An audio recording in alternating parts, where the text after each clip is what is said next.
Are we live? I don't know. I have no fucking idea. Oh. Uh,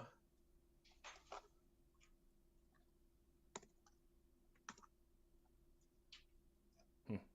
yeah, we are. I see us. Oh, really? Yeah, we're up there. There's people talking too in the fucking chat. I just clicked on that link that you posted. Okay. Sorry, guys. This is our first time using the internet. Yeah, we're Um, figuring it out. uh, I just want to like pull the. Okay, cool. I guess we are live. It's Oh just. yeah, Jared's here. Hey, I know these guys. I know you too, buddy. All right, sick. Oh, okay. I see myself talking and Ben looking at my Woodward, phone. what up? Hi, Fells, Nick, what's up? Sanam, what's up? Yo, yo. What up, dudes? What's up, everybody? Sorry about the delay. Uh, Trying to get this thing rocking. This is the first time, so can everybody hear me, see me, hear Jason, see Jason? Say hello, everyone. We all good in the Everyone. chat? Everyone.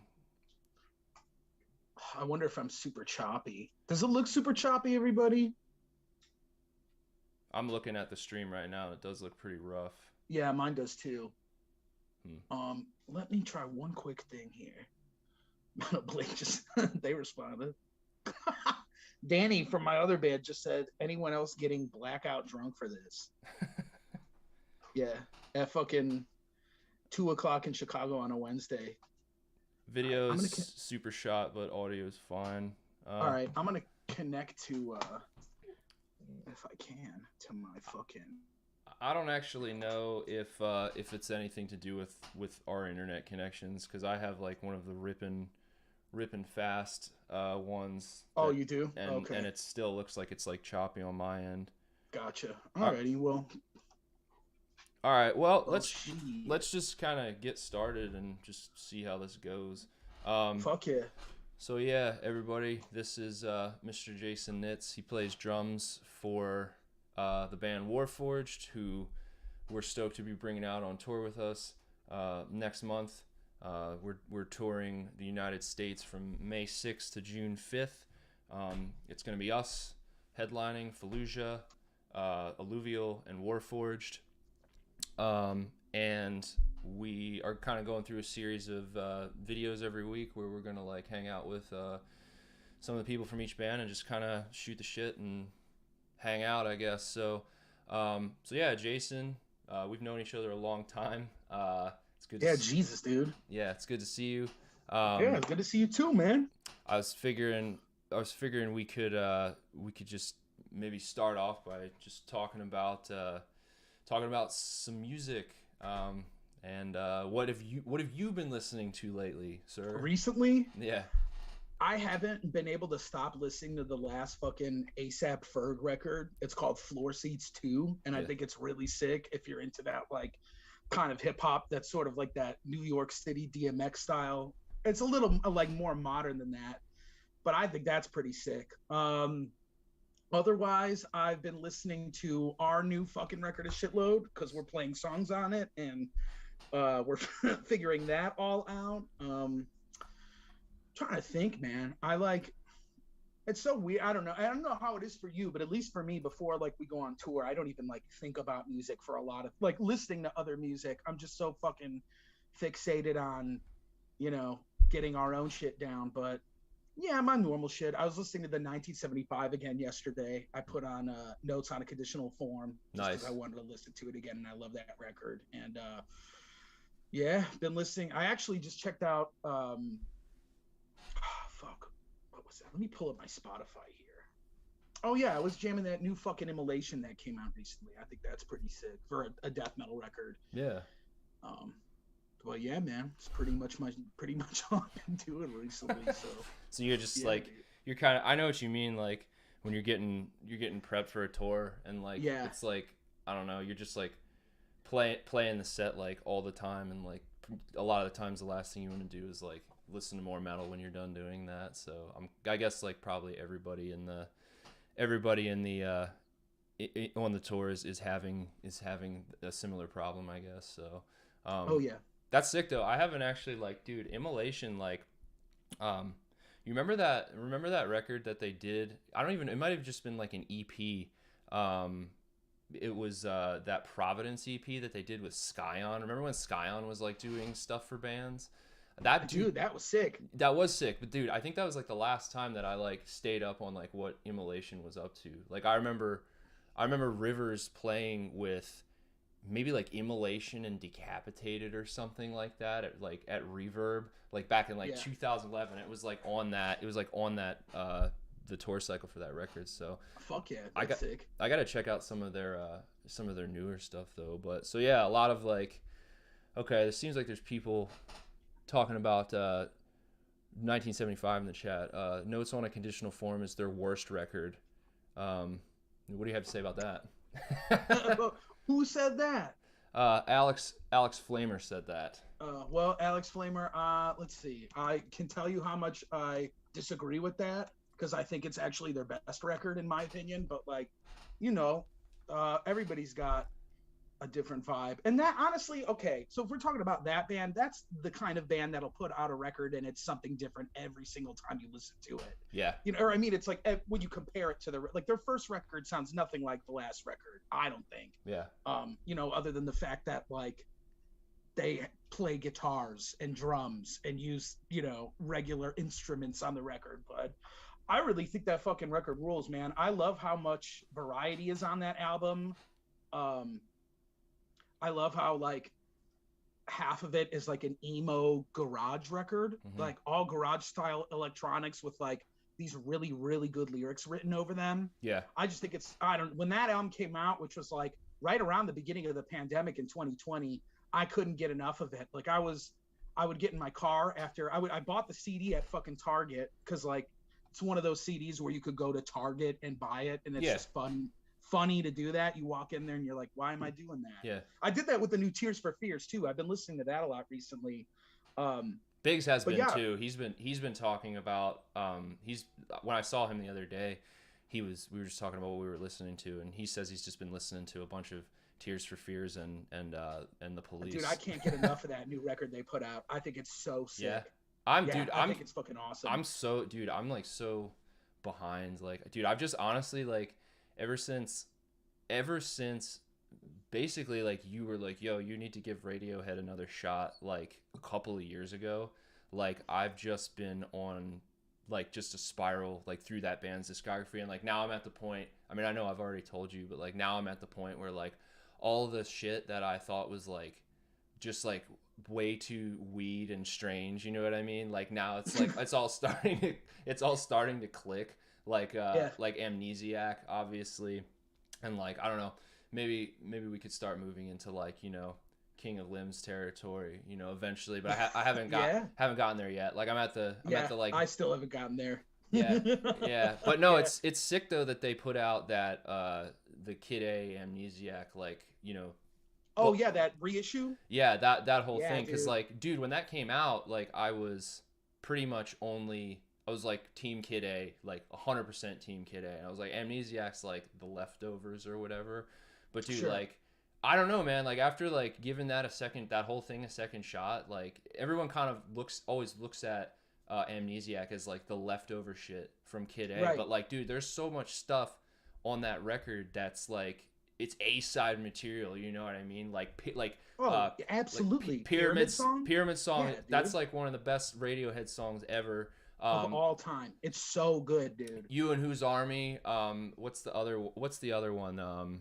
Like Spinning Plates is sick. I think that's on that record. Like Spinning Plates. I was literally just like listening to it when I ran out earlier.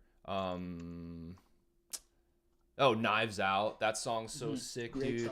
Song. Life in a Glass House. Yeah. So anyway, point is, there's like bangers. I don't know. Like I kind of just like totally switched my tune on Amnesiac recently. Yeah, you've been telling me that too. We were talking about that before, and you know what? Like, I'm definitely with you. Where Kid A is my favorite Radiohead record, and I think it's so interesting to think that they recorded those two albums in the same session. You know, like all of those tracks. Yet when you look back at both of those, and even, you know, A and B, then like if you put on Kid A and then put on Amnesiac, I think both of those records sound very different from one another.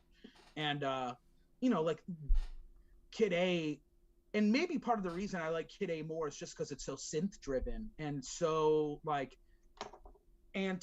built on the foundation of anti rock and roll. Mm-hmm. So where they're like, how do we make this like the most unique thing we can? And I don't know, just like there's shit on that record. I firmly believe that is just like some of the best music in the world.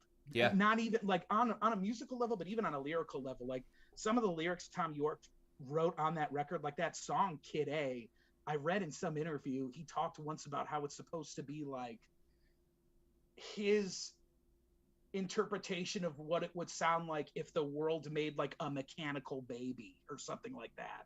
And you know, when did that record come out? 2001 or some shit. So back then, I think it was 2000. I think it was like because I was just listening to something about like specifically about Kid A. Like it was like about how an amnesiac, I guess. Like it was just basically about how like just like the general shift in everything around 2000, like with like Y2K and like just everything changing.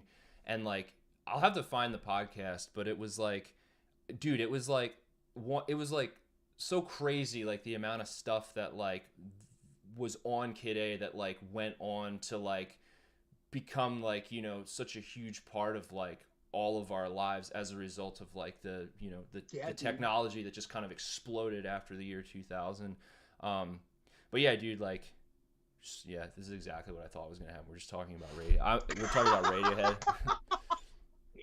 Yeah. So hell yeah. We have. I'm looking at the comments and it looks like we have. It looks like, let's see.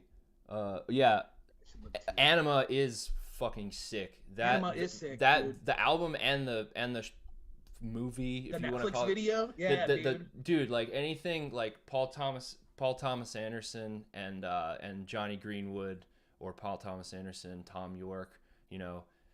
Throw Daniel Day-Lewis in there occasionally. That's all like tier 1 shit. Like I actually just watched this movie with Caroline this week called The Power of the Dog, I think it is, on Netflix, and it like Benedict Cumberbatch is like the main character, and like it's kind of like a Western, but it's like way different than you think it's gonna be. But anyway, Johnny Greenwood did like the whole score for that, and like I've kind of been on the side in addition to like my main quest, which has been sort of digging into the Radiohead discography. Like has been my side quest has been like the Johnny Greenwood stuff, dude, because like I don't know, that whole band is so fascinating to me. I've said it before, but like they were like the Pink Floyd of like the late 90s and early 2000s. You can't change my mind about that. Like they just were. There's no way to even try to. I mean, just look at how unorthodox the approaches of both of those bands have had over their careers. I think that in itself just proves it, that like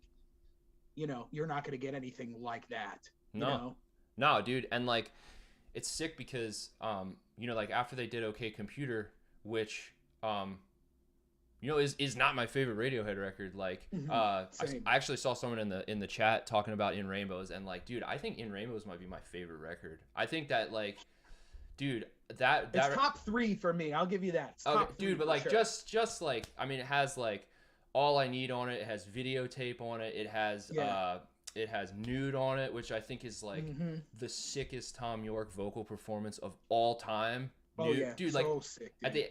at the end of Nude, like when the whole like when there's like this big climax at the end of the song, and then it kind of tapers off in this almost like 50 sounding like doo-wop thing that he's doing. It's just so sick.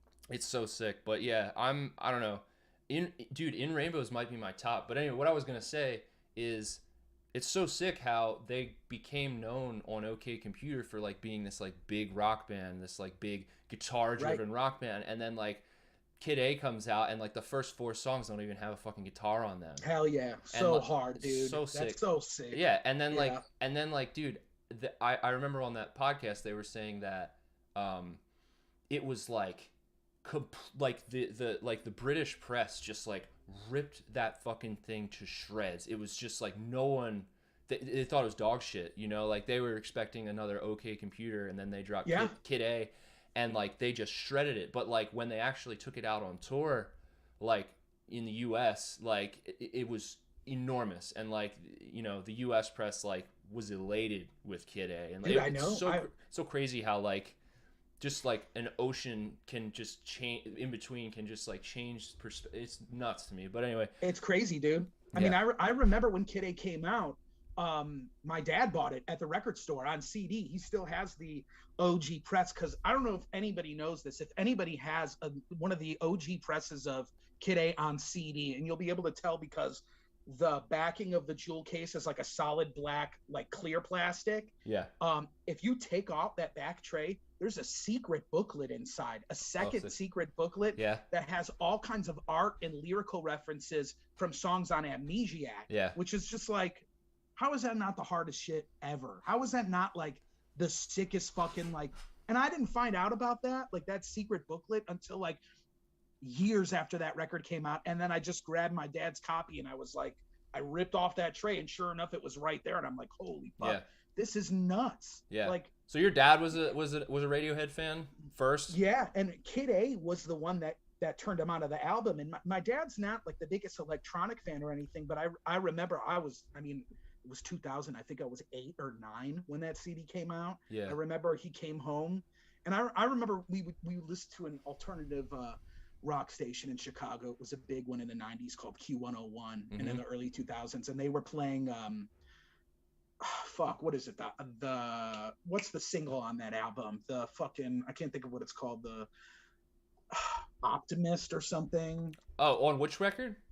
On Kid A. The single. Optimistic.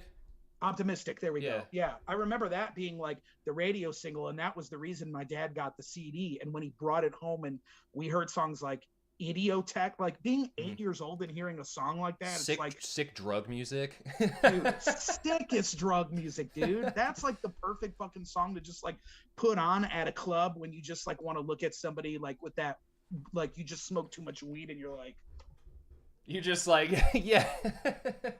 just like eyes rolling back, like arms completely limp, just like, oh yeah, this is great, this is an awesome that beat time. Though is so hard. That's still like one of the hardest beats ever in that song. Dude, the intro, dude. I love watching them do that live, like just finding live videos of them playing that, because it always syncs up differently, because like that whole thing, like that's the thing about Radiohead, is that like there's no tracks, like they just play everything. It's all like that's it. And like, you know, Johnny Greenwood's like over there on like the modular synthesizer, just like cranking knobs. Like it's every time they play that song, it's different. But man. Yeah, I know. I've seen all the videos when they play it too fucking fast, and fucking Tom York is like dancing like that, and like very sick. So sick. But anyway, we talked about Radiohead for like for literally the whole time. The whole stream so far, So that's it, guys. Come out and see us. No. Yeah, but, come check us out. Ryan Williams said he's gonna check out his jewel case. That's sick, dude. You should. Oh yeah. I hope you find the secret booklet. Ryan's in the chat. Yeah. Damn. OK Computer's the best. I thought you said I talked to him the other day, and I thought that the Benz was his favorite. Maybe that was just his intro to it. Because like last point about Radiohead. Gotta do it. Growing up, my family, we would go on trips, and like we had this little boom box that we would bring with us, like camping and stuff. And my sister had like some like mix CD of like some shit that they give you with a magazine or whatever, and it had fake plastic trees on it.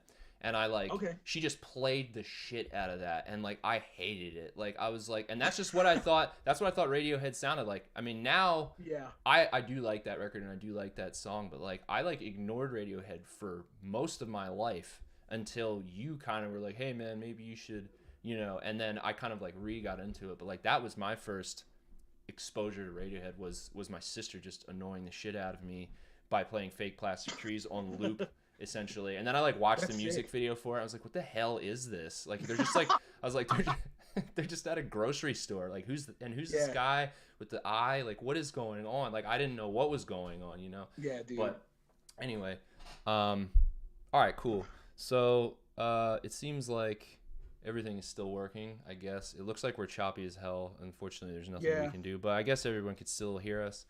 So yeah, I guess like we should maybe talk about Warforged a little bit, and like what you guys, you know, what you're gonna have going on this tour. You guys bringing out some like sick ass merch. Like oh my god, dude. Yeah, stocking up. we got a lot to tell people within the next coming weeks. Yeah. And it'll come to light in the next coming weeks. Some very exciting news. And I hate saying that shit because I don't want to be like the big things coming bullshit. But yeah, man, our band went through a fucking lot during the pandemic. Yeah. And we came out on the other side of it with a new record that we have done. Like literally, we just turned it in a few days ago. Fuck yeah. And I love it, man. Yeah. I love our new fucking record. I think it's like the sickest thing we've ever done. Yeah. I think it's like, I mean, I've showed it to you already. Yeah, I think it's fucking, it's so sick, dude. Like, people are gonna, I'm really happy for you guys, man. It's like, thanks, man. Yeah, it's like the best, it's just like the best version of Warforged that I've ever heard. Hell like, yeah. And it's just, it's fucking weird, and it's scary, and it's sad, and it's pretty, and it's warm, and it's cold. It's like all those things. It's not just one thing. You know, it's going to be heavier, and it's going to be more extreme, and there's going to be way more pig squeals, and way more bass drops, and reverse snare swoosh hits on this one. Yeah, dude. But no, well, yeah, dude, like, we've been, how many years have we like talked about touring together, and like now it's finally. Dude, I don't even know, man. I met you in 2013 on the tour when you were on. I don't even know if you were touring with another band. You played at a place called the Ultra Lounge in Chicago that doesn't exist anymore. Oh, I remember. You played with a band called Hive that still exists. They're from I think Wisconsin. And yeah, you guys were. I remember me and Adrian were at the show. You guys were telling us about Conscious Seed and how you guys like just finished it. And yeah, I mean. Shit, we started hanging out then every single time you came into town after that. And then I think the first time we really, really kicked it was on that Wretched tour where this is fucking nuts. So I'll tell this story because this is perfect that we're on the Metal Blade channel. Do you remember that show, which was at a venue called Cobra Lounge in Chicago? Cobra Lounge is a 21 and up venue. I was definitely not 21, dude. Yeah. And I remember you were trying to get me and Adrian to come I up to snuck the show. You in. I was like, this is our man. I told him it was your manager. I told them that you are. We worked for the label, dude. You told them we worked for Metal Blade, and they believed it. And me and Adrian were like 20 or 19 or some shit. We were young. Man. They're gonna, dude. They're calling me right now. They're dropping us, man.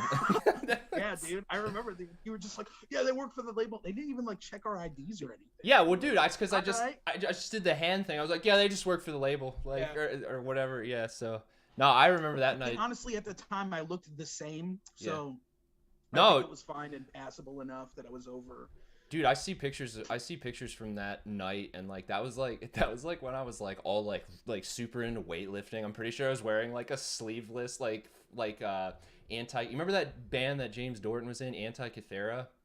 Do you remember that band? Yeah. I was like wearing like a sleeveless Anti-Cathera shirt, backwards hat, like bunch of creatine. I was like, this is fun. Like it's like, fuck yeah. Hell yeah, dude. But yeah, dude, it's been.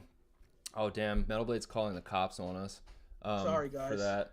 But yeah, dude, yeah, it's gonna be awesome to finally get out there with you guys and fuck yeah, and do the thing. So let's see if there's anything. Somebody asked what the name is. So I can't say what the new name of our record is yet. You guys will find out probably sooner than later. But I will say a couple things about it to share some news and maybe shatter some expectation. I know a lot of the fans that we have are expecting us to come out with like a follow-up to Voice, which was a concept record. I'm telling you guys right now, this album is not a follow-up to Voice, and this album is not a concept record. And I think that's what made it so much more fun, was kind of taking an approach like to try and challenge ourselves. Because Warforged, if you look at us as a band, Essence of the Land and Voice are two heavily concept related pieces. We've never even done anything outside of that. When it came to kind of trying some new ideas, really the ethos of our new record is we just really wanted to focus on our songwriting. You know, we wanted to focus on writing sick ass songs that we like to play, that incorporate things we like to listen to. Yeah. And you're definitely getting something a little different this time around. I mean, there's definitely the classic Warforged bullshit going on the record, I think. But like, for example, there's a song on the record that's like the shortest Warforged song that we've ever had, which was like so much fun to do. Like we just threw a fucking quick ass song on there. I mean, there's songs that we wrote in the room together. There's songs that some of the guys wrote and completed with other members. Like we tried all kinds of different shit, and yeah, I think I love it. I love our new record, and like I'm super fucking happy with it. We're all super happy and really fucking proud of it, and we're playing like a shitload of it on this new tour. Yeah. So, you know, if you guys really want to know what it sounds like, you should come to the fucking shows because it's going to be insane. Yeah. So May 6th to June 5th. Yeah. May Warforged. 6th, June 5th. Warforged playing new songs in those days. We are. So come see them play those things. Yeah. So Tyler Cox. What up, Tyler? Just wanted to say hey. Where was the question? Favorite guest on the new Warforged? Can you talk about that? Yeah. Okay. Damn. Well, we have 3 guests on the record. I'll reveal that. I'll tell you that they're all vocalists. I'm not going to tell you who they all are. I want to say that Max and Jason of Warforged are my favorite guitar players ever, and we made them do all the solos this time, and they turned out fucking incredible. And I love the 2 of them, and they knocked it out of the fucking park. But my favorite guest vocal spot on the record, I think, is Jordan from Disentomb. Hell yeah.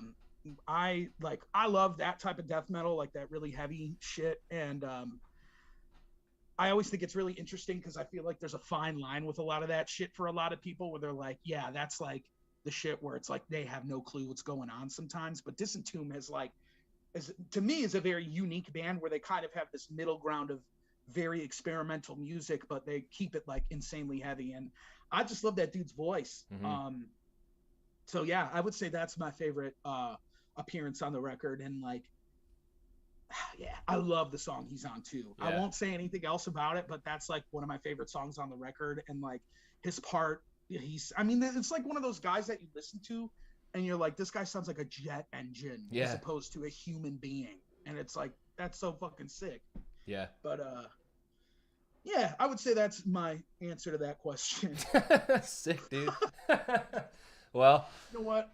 I'm gonna cut the edge off a little bit. Yeah, take off a load. That's we've got a little budsy action going on here. Puffco. Fine tobacco product. Puffco's the official sponsor of the Terrestrial World Tour. Just kidding. No, they're not. I wish they were. Yeah. So, dude, yeah, Disentomb. I actually remember. Damn, dude, those things are so sick, and so discreet. With a K. Yeah, they're the shit, man. Yeah. It's sick and like, yeah, I love it. Yeah. Do you drink the water then when you're thirsty? Every day. Yeah. I drink the water at the end of the night before I go to bed, and it's usually brown and filled with speckled pieces of grass. Nice. Yeah. That's sick, dude. Well, get that vitamin W, you know. Vitamin W. Yeah, dude. That's sick. So, when you guys were like writing this stuff, you said that you kind of did it a whole bunch of different ways. I mean, so it was a different kind of, process for you guys this time. Like, was there any like one person this time that was bringing like most of the ideas to the table, or like was it genuinely like a truly collaborative effort from all you guys? Man, great question. I would say it's a bit of both. The record that's coming out now. Actually, Alex wrote a big chunk of the music. It ended up turning out that he was like churning out a lot of stuff for us. Yeah. That we all loved. We ended up using a lot of it. Yeah. But you know, it was kind of like this rule where we kind of try to make it where we're like, let's have no fucking rules here. Let's try and take all kinds of different approaches. So like, it ended up kind of being like a lot of us rediscovered, I think, certain roles in the band that were like a lot stronger with. Like I helped out with the lyrics on the last record, but this time I wrote a majority of them. Yeah. Alex and I wrote some songs together. Yeah, I would say that it kind of ended up being almost like it could have been formulaic, but there were so many changes once everything would happen and these songs kind of came to light a bit more that it really did become a lot more of a collaborative effort. And cool. I mean, there were some days where like, I will never forget this day. There was a day where we went over to Max's place out in the burbs of Chicago here, and we were like, let's try and fucking write something, you know? And we did. We wrote like a whole song together, and how fast it came together and how much we were all into it. And it was just one of the sickest moments I think I've ever experienced in my entire life. Yeah. Just having that kind of connection with all the guys and being that excited at once that we all kind of got to have our hands in the, you know, in the pie or whatever the fuck people hands say. in the pie. Yeah, you know, hands in the pie, hands in the fucking microwave, whatever you want to fucking say. Yeah. Pie, like Chicago pie, like deep dish pizza pie, right? Exactly. Yeah. What's the what's the pizza place that we went to with you a bunch of times where we got the deep dish pizza? Sorry to change you guys would always want to go to like different spots, man. I remember one time we would go to Lou Malnati's a lot, which was like one of the chain spots in Chicago, but it's my preference if we're going, you know, like the Walmart of deep dish. But, well, that was like the sit down place, right? Like it was like a nice restaurant. We all like had like a nice family meal there together. Yeah, and I had like a 4-seater at the time, so Jake had to sit in the fucking trunk of my car, I think, when we went there. Yeah, I believe it, dude. Yeah, so I mean, I don't know. Given a choice, like, would you go with that place or Danico's? Do I even have to answer this question? No, you don't. Dude? We're on the Metal Blade YouTube channel. I just wanted to talk about Danico's on the Metal Blade. This is the shit, dude. This is the shit. Danico's overall. Yeah, this is what dreams are about, man. Is talking about Danico's pizza. Oh, someone said CC's. So I mean, is that? Dude, I gotta be honest with you right now. I live on like the exact opposite side of the city Danico's is on, so I haven't been there in forever. And now that I'm saying that, I feel like I gotta cross myself for, you know, so I don't get any extra judgment from them. We're gonna go on tour. Let's fucking do it, man. Honestly, you know what? Reggie's is like a 15-minute drive away. Yeah. So I'll find somebody to drive us there, and we'll just get it, dude. Yeah. You think? Or we'll just go after. You think that Reggie show is gonna be pretty sick? Yeah. Yeah, I definitely think it's gonna be sick. And if you're a fan of Warforged, like, you need to be at that show. It's gonna be an insane fucking show. We have a couple guest musicians that are coming out for that set only that are gonna be doing a couple new songs with us. So wink wink, the other two guys we had on the record, wink wink, which are two very good friends of mine. One of them I'm gonna drop right now. He's in this chat, that boy Daniel Rodriguez.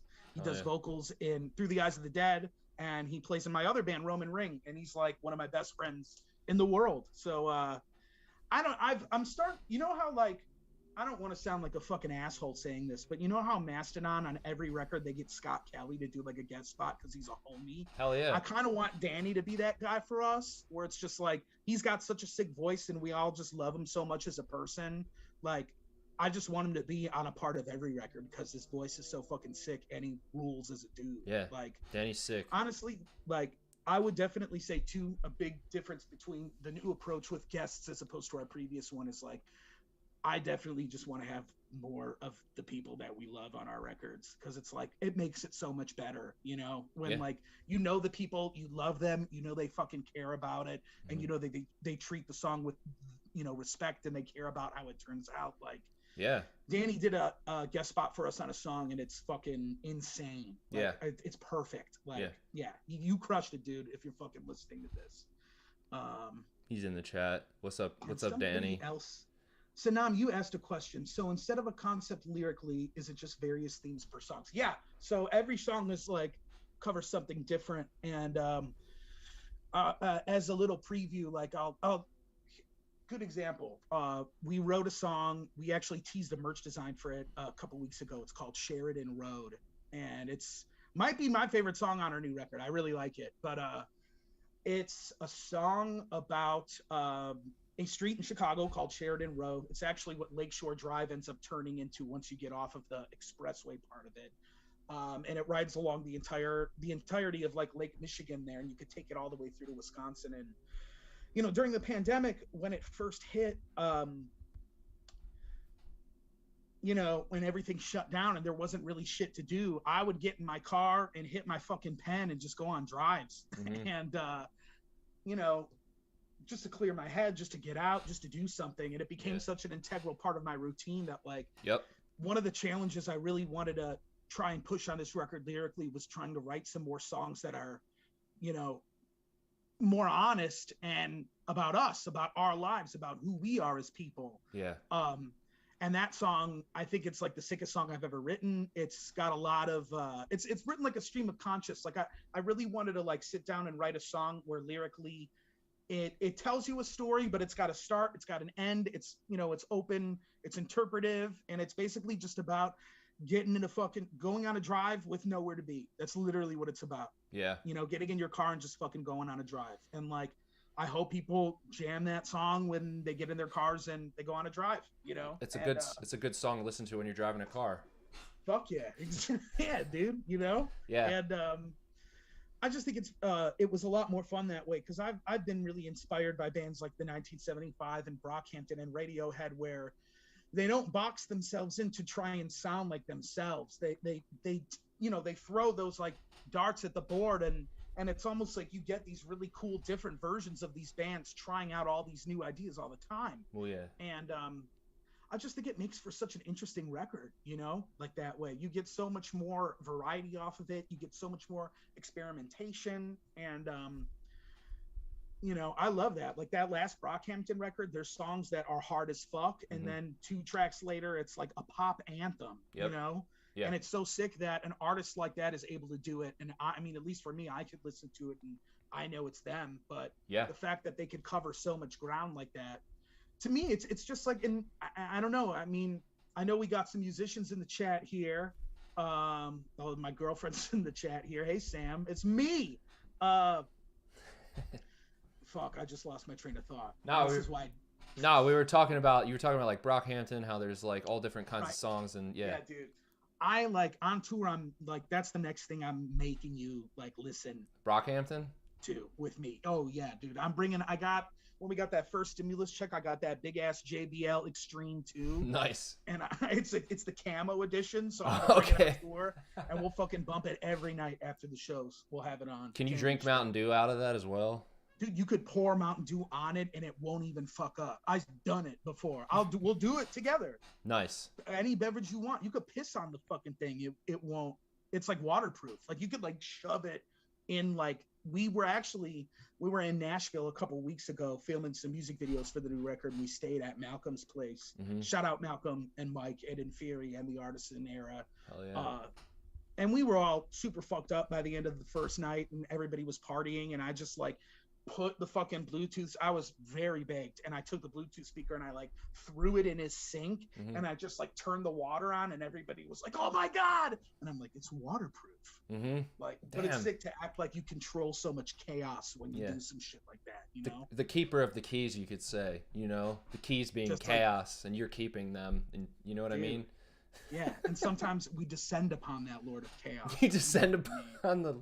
You know what I mean, dude. Yo, speaking of which, I still have this on my, I have to hide my address, but I still have this, it's still on my wall, the Warforged the Christmas card. Yeah, and I'll flip it over. I've showed this off on so many streams. Your hand-drawn Eric Rutan picture. Dude, hell yeah. Where he descends upon the Lord of Chaos. That's our favorite, that's both of our favorite Hate Eternal lyrics, for sure.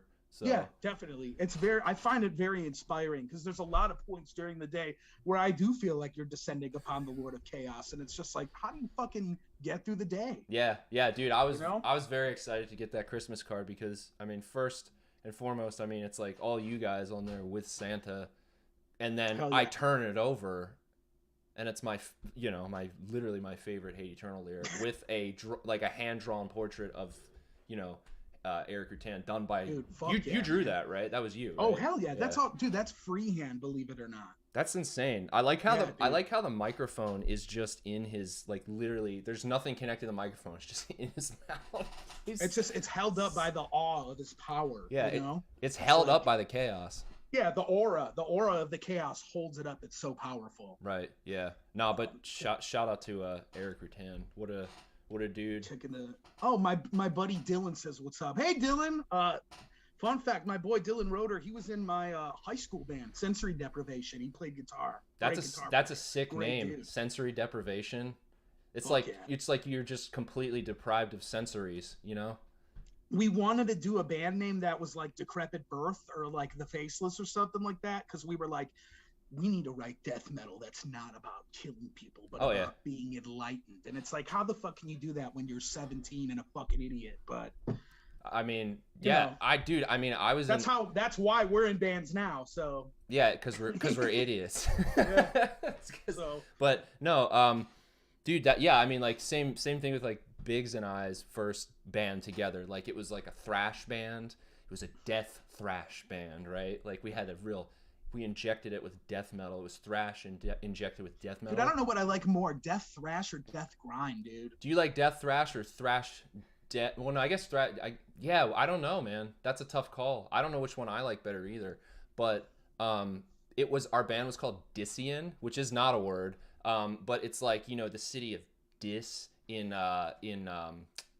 what's the fucking, the Inferno. There's like Dante's Inferno? In Dante's Inferno, like it Gotcha. was like I think it was like the city of Dis, which was like Okay. the city of the dead, like lost souls, and like so we came up with Dissian, and then the only lyrics that I've ever written in my entire life are to a song that first band that I was in with Biggs, a song we had called Into the Trees.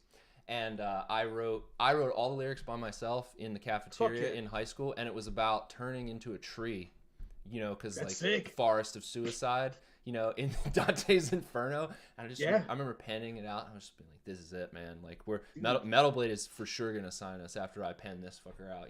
They didn't, obviously, but yeah, but dude, hey, you got that mechanical pencil in hand. You know what I mean? You're fucking going ham on the fucking paper. You know.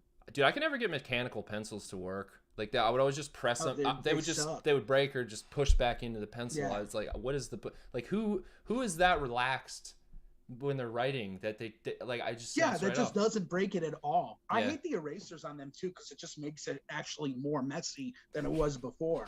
Yeah, it looks like way worse than you did before you erased it, like 9 times out of 10. Dude, you want to know something? Sorry, while we're talking about pencils, dude, you want to know something crazy about me? I never learned how to hold a pencil properly. So like, how you're supposed to hold it like this? You know? I hold my pencil like this. That's sick though. It's very, very That's cool, dude. It looks like you have extra like dexterity going on it. You know what I mean? You're like, oh, it looks like you know what you're doing. It looks like you would go to a bank and like maybe open a couple credit cards and just be like, hold on. And then they'd see you sign it like that. And they'd be like, hold on. What the fuck? I have so much respect for this guy. Yeah. Holding this fucking pencil like that. Yeah. He's holding his pencil like an oaf. So yeah. But I knew a kid in fucking high school that I don't have a lighter, but he would like write like this. Like it's like, okay.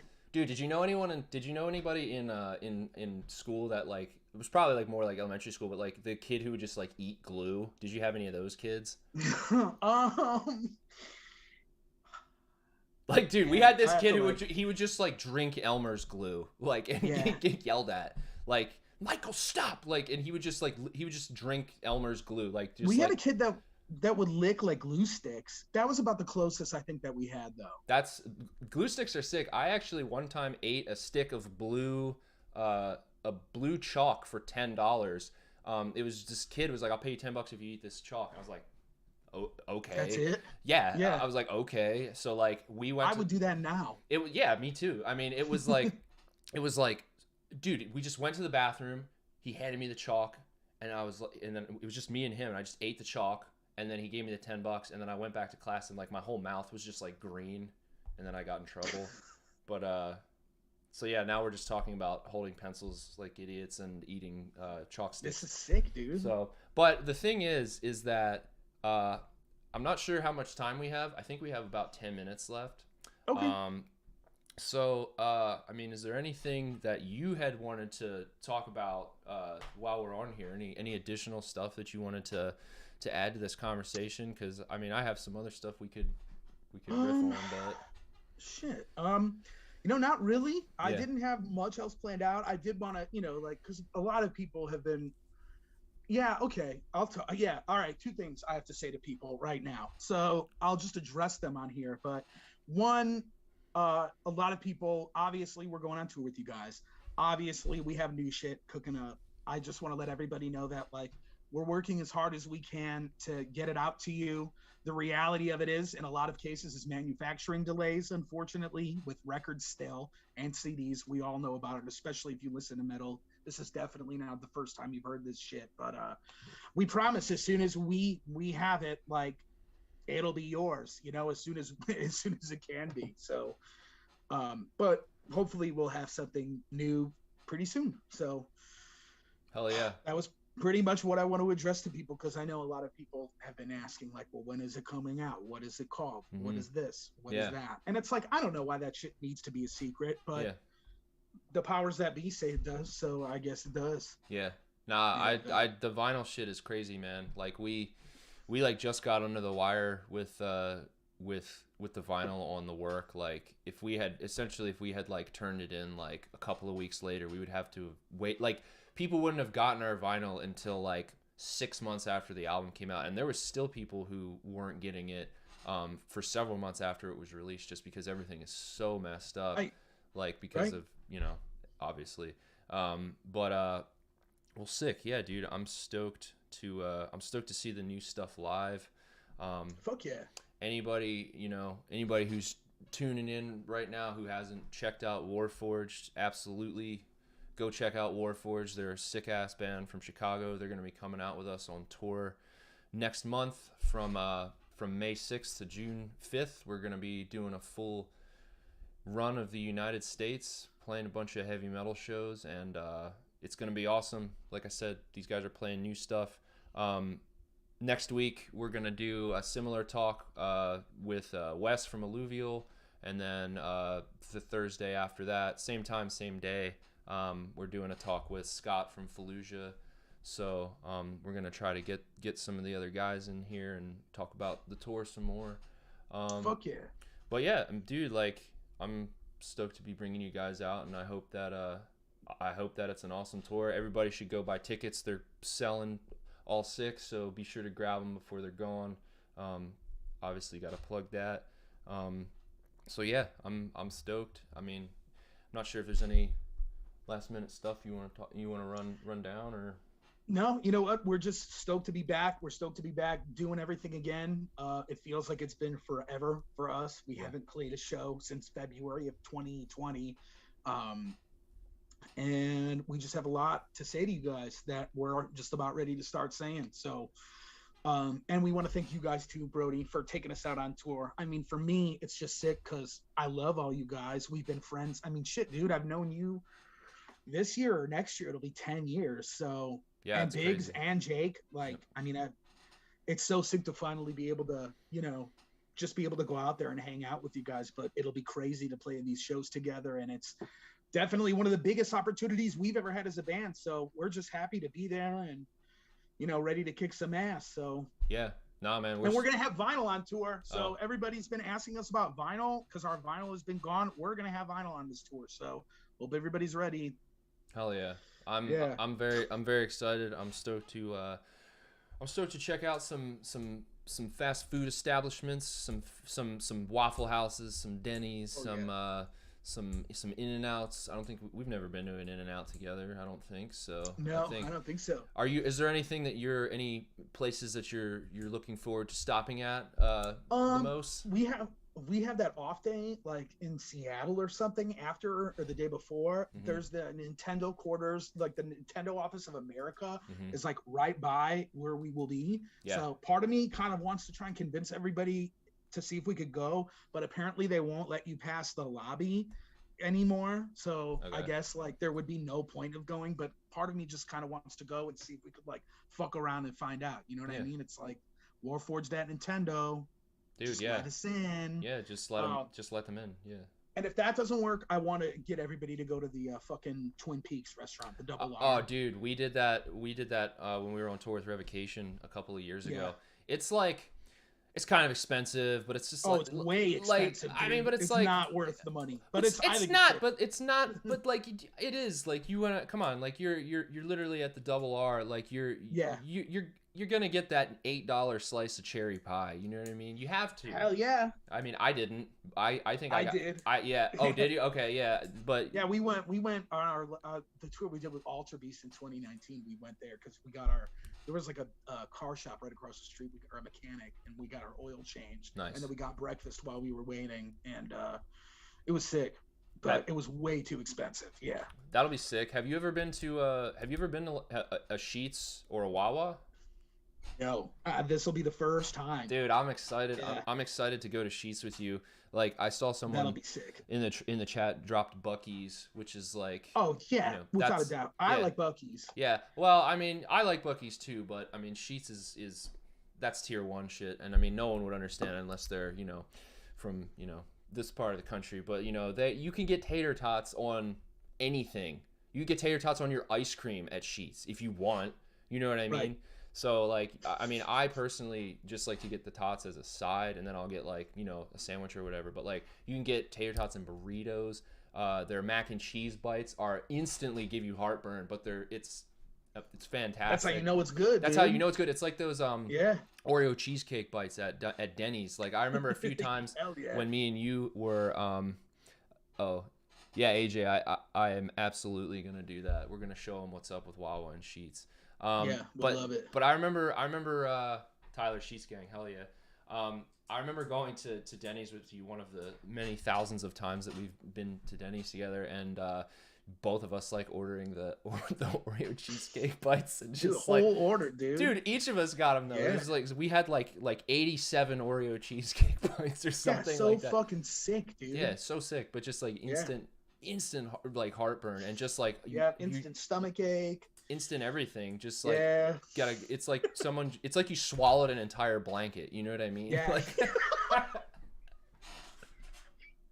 a blanket? Yeah, dude. Yeah, like it's like you took like one of those really ugly like yellow blankets that like your grandma or whatever, and you just swallowed the whole. Try to fucking eat it, dude. Yeah, just eat the blanket. But yeah, I'm looking forward to Sheetz to Sheetz, Wawa, Denny's. Waffle House. Dude, we didn't go to Waffle House on the last tour. Like, we were home for 2 years or whatever, and like we all talked about it. Like, we were just like, gonna go to Waffle House. We gotta do it. And dude, we just never went. Like, it just never happened on the last tour. So like, it's been like I need to like get my veins being made of like Waffle House waffle sauce, like dough, or what do they make waffles with? Dough? I don't know. Waffle batter. Mix. That's what I want. Like, by week 3 of this tour, I want my blood to be like 20% Waffle House batter. We gotta be mainlining that shit, dude. Yeah, exactly, dude. And I get the triple hash, scattered, smothered, and covered. The triple. So like, it's a gamble, because like sometimes a triple is like, okay, like they could have given me more, but then other times it's like, Jesus, like, why did I get this? And it's like a plate this big, and it's like this high, and then I get a buttermilk pancake, and I get the coffee, so I get the coffee sweats, on top of like, it's just. But anyway, all right, I think we got to wrap this up now. But it's been sick hanging out. Thanks to everybody who tuned in. We're doing this next Thursday, same time, 3 p.m. Eastern time. With Wes from Alluvial, following week Scott from Fallujah. Everybody check out Warforged. Follow them, check their music out, pre-save that shit when it comes when it drops. And yeah, buy tickets to tour and come out and have a good time and take part in the progressive death metal event of the year. So hell yeah, dude. Stoked, man. It really is. Yeah, I'm